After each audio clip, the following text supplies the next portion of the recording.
as a managerial leader? More important, how do you think your employees would rate you as a managerial leader? One of my good friends, Bobby Lewis, was taking his 2 little boys to play miniature golf. He walked up to the fellow on the ticket counter and asked, "How much is it to get in?" Fella said, "Well, mister, it's $3 for you. $3 for any kid who's older than 6. We let them in free if they're 6 or younger." "How old are they?" Bobby said, "Well, the little one's 3 and the big one's 7, so I guess I owe you $6. Fella said, "Hey, mister, you like throwing your money away. You could have saved yourself $3. You could have told me the big one was only 6. I wouldn't have known the difference." And Bobby said, "Yes, but the kids would have known the difference."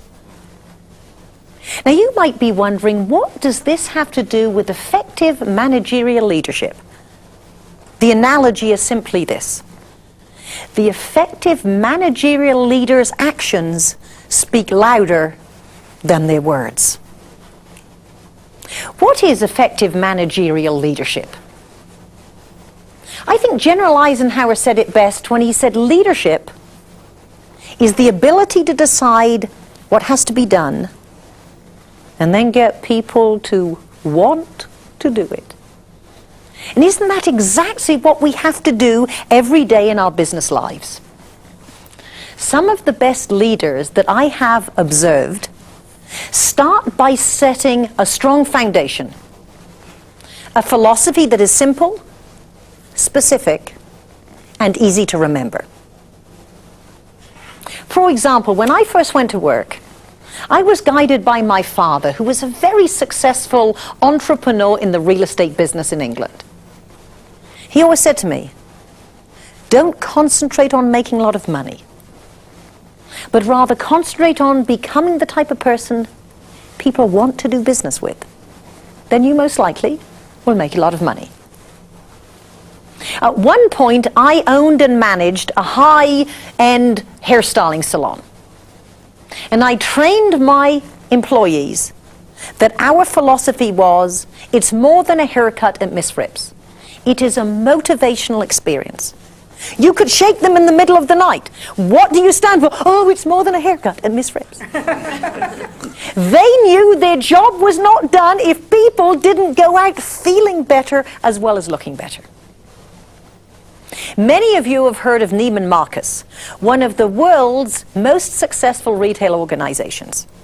Stanley Marcus, their founder, always said to everybody, "Treat each customer as a valued member of the family." When you have a philosophy that's a strong foundation of how you do business, it makes it easier for people to make decisions when they don't exactly have the answer. As an effective leader, you need to ask yourself on a regular basis, does your personal philosophy fit into your corporate philosophy? In fact, if you had a t-shirt with your company logo on the back and your personal philosophy written across the front, what do you think it would say? But even more important, on the days you didn't wear it, would it be obvious by your action? Because an effective managerial leader's actions speak louder than their words. You're probably wondering, what are some of the things you need to remember about how to provide more effective managerial leadership on a day-to-day basis? First thing, it's not what we say as much as what we reward. You set your philosophy, you make sure all the employees understand it and hopefully buy into it. But then, do you reward it when they live by that philosophy? I have, without a doubt, the best travel agent in the entire world. Roger works with a big organization which makes it sometimes easy to get lost in the shuffle and not recognized. He is always happy to hear from me, And believe me, I am a problem customer. Because with my travel, I'm always changing at the last minute, always trying to get the best deal for my clients. He calls when he's going on vacation so I can make sure I get the best service and talk to him. He takes the initiative and changes my travel schedule by a couple of hours if I can save my clients money. He'll take the initiative to change my plans if he knows there's an airline take me to the same place that I can be upgraded in. All these things he does on a regular basis, never acts in the slightest bit frustrated. And believe me, I would frustrate any travel agent. I wrote a letter to the president of the company. I know him quite well because we've been on different programs together. I told him exactly what Roger did for me and said he really illustrates the 5-diamond service your company says you deliver. I don't know how you reward your employees, but whatever you do, do this for Roger. Now, I have a game I play. When I have exceptionally good or exceptionally bad service, I write to the president of the organization, as much as anything else, to see, do they write back? Within 5 days, I had a personal response, not one of those form letters, a personal response that thanked me for my letter, guaranteed me that they would certainly follow up and make sure Roger was rewarded. They sent the letter to his branch manager, and Roger said he was very embarrassed because they acknowledged him at a staff meeting. Nice embarrassed. They put his photograph in the lobby for a month. They made him Employee of the Month.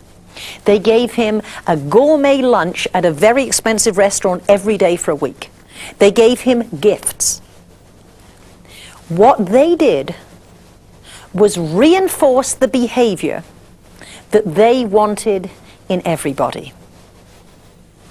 Now, on the other hand, there are many organizations who say they believe something but actually don't do it. I had another situation with a hotel where a desk clerk went over and beyond what I would expect to help me with a major problem. The next morning, I found the manager on duty, and I said, that young lady really took a lot of trouble to solve my problem. He said, why don't you fill in an eye care card? I said, what is an eye care card? Well, it was obviously feedback for the employees. They collect them, and they get a reward. It wasn't a gourmet lunch, wasn't a gift certificate, but what it was, they had the opportunity to choose their schedule, which I think is great if you don't want to work the midnight shift. So I said, fine, get me an eye care card. They looked around the desk. 5 minutes of searching, they couldn't find one. They said, go to the restaurant, they're always taking hours. When I was having lunch, I said, can I have an eye care card? Again, a 10-minute search to find a card. If I hadn't really wanted to acknowledge that employee, I wouldn't have bothered. See, they said they believed one thing, but they didn't reinforce it. They made it difficult for a customer to say something positive about someone, which meant even an entrepreneurial, even an effective employee could be demotivated. What's the point? The effective managerial leader rewards activity they want to encourage. Let me say it again. The effective managerial leader rewards the activity they want to encourage. Large organization I've worked with as part of their quality program. They have a booklet they make every year about their company heroes. These, of course, are not the vice presidents. These are the real people who answer the phone, give service to the customers. It's a worldwide organization, and this really colorful, magnificent book, they print up with all the real life stories every year. They distribute not only internally, so it can encourage other people to learn really what it's like to be part of a team. They also send it out to their customers as part of their public relations program. The effective leader understands they don't do all the work themselves. They have to get their people not only to do their job, but think beyond their job. There was a lumber company in the Northwest. They had a problem. Too many of the logs were coming down the assembly line and falling off. At a very last resort, the owner of the company said, "Hey guys, you have any ideas how we can stop these logs falling off the assembly line?" One short little guy, Charlie, been around there for about 20 years, no one took much notice of him, always wore a little cloth cap, said, "Hey boss, why don't we try this?" They tried his idea. It worked. It worked so well, it saved the company $1,000 a day. You can imagine, they were rather pleased. They had a banquet to honor Charlie and his idea. And all the guys said, "Well, come on, Charlie, stand up, say a few words for the guys." Kind of little mink guy stood up and looked around a bit sheepishly. Never been through any speech training or any of that stuff. He still had his little cap on, he took it off. "I really appreciate the nice evening. Dinner's great. The plaque you gave me is very handsome." They'd even given him a check for thinking.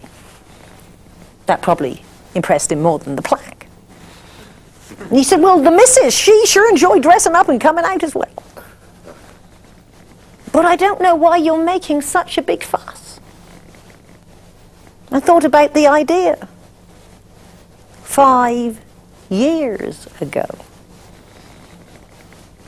$1,000 a day. Thought about the idea 5 years ago." Well, they all said, "Charlie, why didn't you tell us?" And you know what he said? Nobody asked. He said, "I didn't think it was my job to tell you my ideas. I thought it was my job to put the logs back on the assembly line." Modern thinking illustrates that the only way we can make our businesses profitable is to have every resource available giving ideas. And the people actually doing the jobs probably can give you more information and more ideas how to improve than a high-priced business consultant. I live in San Francisco. When I first moved there, when we went over the Golden Gate Bridge, we used to pay a toll each way. And you know yourself, anytime you go through a toll, the traffic is always stuck. One day, a rather creative toll taker worked out it seems like same amount of cars go each way. If we took double the amount in one direction, people could move a lot faster the other. I think you call that a blinding flash of the obvious. But you see, managerial leadership encourages people to contribute their own ideas. The 4 best words for effective managerial leaders probably are, what is your idea? I went to work with a company the year before they had 0 competitors. The year I was there, they had 200 competitors. That's what happens in business today. So naturally, you have to change your strategy. They had a program that had been in effect 3 weeks when I got there. It was a 6-week total program. It was called Just Imagine. It gave the employees the opportunity to get together, about 6 or 7 in a group, 1 hour a week on company time, if they chose to just brainstorm how can we save our company money. Now, these were not executives. These were the real people. The people who was hanging around the coffee pot saying, if we ran this company, we'd do it differently. So they said, okay, what would you do? In 3 weeks, 2 of these groups came up with ideas that would actually save the company $250,000 a year, each idea. Just by saying, what's your idea? And giving them time to think and brainstorm. You are probably thinking, these techniques work very well in a company with high morale and everyone working as a team. I think if they work well in a good situation, they will work even better in a bad situation. One of my friends was in the grocery distribution business in Southern California. He'd had a lot of success. The owner of a large grocery distribution business in Northern California had lost an enormous amount of money the year before. He also said he had a slight morale problem and convinced this young manager to move up and straighten out the situation. The first thing he found was his slight morale problem was actually a lot worse than he imagined. The first week he was there, the employees stole his car. But he felt he got off lightly because they set fire to the car of the man who hired him. They had an entire drug ring from a neighboring town work in the distribution business. He even found some of the men were sleeping in the warehouses on top of the boxes. The first thing he probably did was wonder, why did he accept this assignment? Plus the fact that they had lost lots of money the year before. He was the last resort, or this company was going bankrupt. The first thing he did was instill strict discipline. People had to get to work exactly on time. They had to do everything by the book. And realistically speaking, based on the situation he found, it took about 9 months to get everyone doing what they should do. The next thing he did was start to involve the employees by asking them what was their opinion. What is your idea? About very simple things. What color lines should we paint on the floor? Red, yellow, or green? What width of yarn should we use in packing the boxes?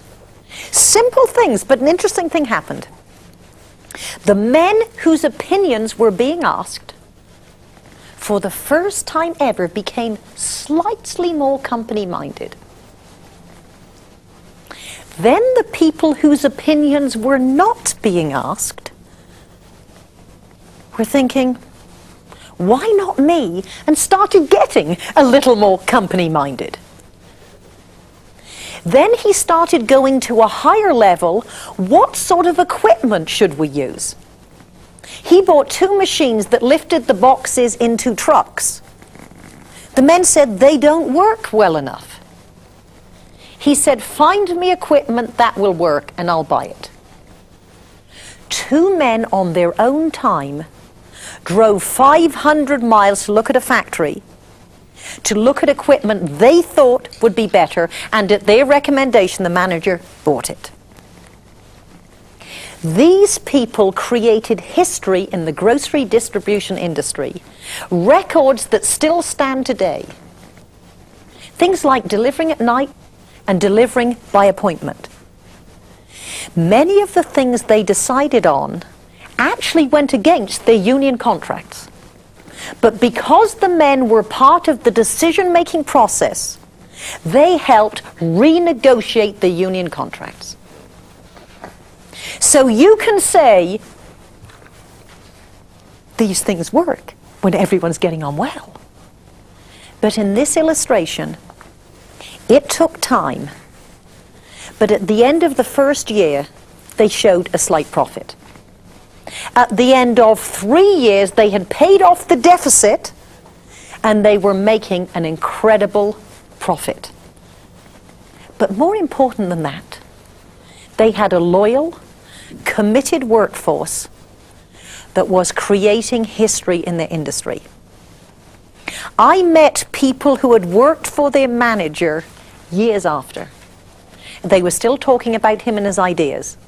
And the fascinating thing, these men, as they grew and developed in their own careers, took the ideas of involvement to their other companies.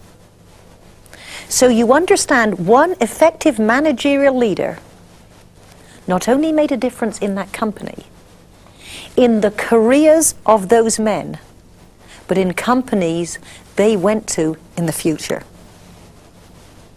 Let's look at what General Eisenhower said. Leadership is the ability to decide what has to be done and then get people to want to do it. What's the point? The point is, the effective managerial leader encourages people to contribute their ideas. That bears repeating. The effective managerial leader encourages people to contribute their ideas.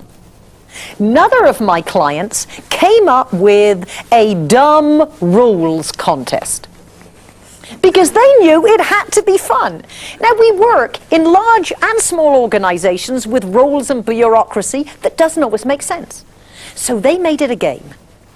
They broke up into 28 teams, and in a 3-week period, they came up with 184 dumb rules. Things we do every day that don't make sense to the people actually doing the job. 73 were immediately eliminated. See, if you get ideas from people, how seriously do you take them? It can be a demotivator if you don't do anything with the program. 38 of them are still being reviewed because this was very recently. 57 of them remain, but what the management realized they had to do was, in the company newsletters, better explain why they were important to do things this way. 21 submissions were not rules at all. They were misinterpretations. People didn't have to live by this rule. But look what happened. They got their employees involved. They made it fun. They did as a team. They acted on the ideas that were given. Those they couldn't change, they explained. And they further educated their people that they in fact could show more creativity than they imagined with some of the things that weren't even roles. Now, effective managerial leaders understand that creative people have to have fun while they're being innovative and creative. That's what they did with the dumb rules contest. Now, let's be realistic. There are different levels people go through when they have a job. We usually start out in excitement. This is going to be a fun company, great advancement, good people, lots of money. Now, that excitement can last anything from half a day to forever, depending on two things: the personal motivation of the individual, and secondly, the environment that people find themselves working in. You understand, some of the best people have that enthusiasm beaten out of them by the environment. The next level we get to is what I call reality. See, in real life, it doesn't matter how much you like your job. Some days you'd rather go fishing or shopping. In real life, it doesn't matter how committed to customer service you are. Some days those customers get on your nerves. Whoever said the customer is always right was probably the customer. He is not always right, but he is always the customer. In real life, it doesn't matter how committed to your team you are. Some days you have conflict. That's reality. But in real life, you do what you have to do what you want to do. In real life, we have to do all the things we don't like doing to get the job done. That's reality. But our job as effective managerial leaders is to bring excitement into the everyday reality, so people don't get to the next stage, which is what I call looking. And that doesn't usually mean looking for another job, although it might. It means looking for other things to occupy your mind, rather than, how can I be more effective? What dumb rules should I eliminate? What's a more effective way to do this? What is a more profitable way to do this? You know yourself, when you're having fun, you are more creative, you are more flexible, and you're more likely to come up with ideas that can save a company money or make them more profitable. What's the point? The point is, the effective managerial leader remembers those 4 important words. What is your idea? As effective leaders, we have to understand, why do people go to work? Obviously, you go to work to make a living. It's tough being too excited if you're not making the house payment. Beyond that, once your bills are paid, I think people work as an education. The best people who are going to build our businesses for the future like to be challenged mentally. They have to understand, how does their job fit in the overall plans and schemes of the company? How does our company fit into the industry? How does our industry fit into the world that is changing so fast? People work for the intrinsic pleasure of doing a good job. You know how good you feel when you think you've accomplished something. A lot of jobs don't get feedback. As a speaker, I can tell with an audience if they're with me or going to sleep. I get instant feedback. But there are lots of jobs people might have in your companies where they're working alone, they get no feedback from the customer. Sometimes they don't get feedback even from a team member. What's the point? The point is, effective leaders understand why people work and contribute, and they give instant feedback. Let's summarize. If your actions speak louder than your words, if you reinforce your philosophy, if you encourage people to contribute and be innovative, if you create an atmosphere where others are willing to contribute, if you make it fun, if you give effective feedback, if you do all those things, you are well on your way to becoming an effective managerial leader.